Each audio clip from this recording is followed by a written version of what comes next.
இன்று நீ பலவிதமான நோய்களுடன் இருந்தாலும், நோயால் பாதிக்கப்பட்டிருந்தாலும், பலகீனத்துடன் இருந்தாலும், பயத்துடன் இருந்தாலும், கடவுள் மிகவும் பெரியவர். கடவுள் நிச்சயமாக உன் நிலைமைகளையும் சூழ்நிலைகளையும் மாற்றுவார்.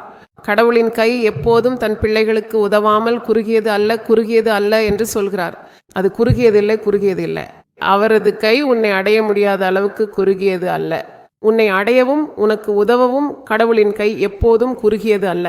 ஆனால் நாம் கவனிக்க வேண்டும், நாம் செய்யும் தவறுகள், பாவங்கள், குற்றங்கள் இவை தடையாக நிற்கும் என்று.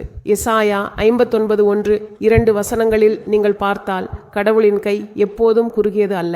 அவர் பாருங்கள், தன் ஆடுகளை தூக்கி மார்பில் அணைத்து பசுமை குடிக்கும் குட்டிகளை மெதுவாக நடத்தி எவ்வளவு பாதுகாப்பாக கவனிக்கிறார். ஆனால் நாம் தேவனுக்கு தூரமாகி நம் பாவங்களால் ஆசீர்வாதங்களை, தேவனின் வலுவான கரத்தை காணாமல், தேவனின் உதவியை அனுபவிக்காமல் இருப்பதற்கு காரணம் நம் கீழ்ப்படிதல் இல்லாமையே. அதனால் கீழ்ப்படிதல் இல்லாத போது நமக்கு தேவனுடன் தைரியம் இருக்காது. கீழ்ப்படிதல் இல்லாமையை விட்டு தேவனுக்கு அருகில் இருக்கும்போது தேவனின் மகத்தான அன்பையும் வலுவான கரத்தையும் நீ அனுபவிப்பாய். பரிசுத்த வேதாகமத்தில் தன் பிள்ளைகளுக்கு தன் வலுவான கரத்தை அவர் காட்டுவதாக சொல்லப்பட்டுள்ளது. தெய்வம் எப்போதும் தன் கைகளின் வலிமையையும் தன் தோள்களின் வலிமையையும் காட்டுகிறார். அவர் தன் கைகளால் உன்னை தூக்கி நடத்துவார். நீ நடக்க முடியாத நிலைமையில் அவர் தன் தோளில் தூக்கி நடத்துவார்.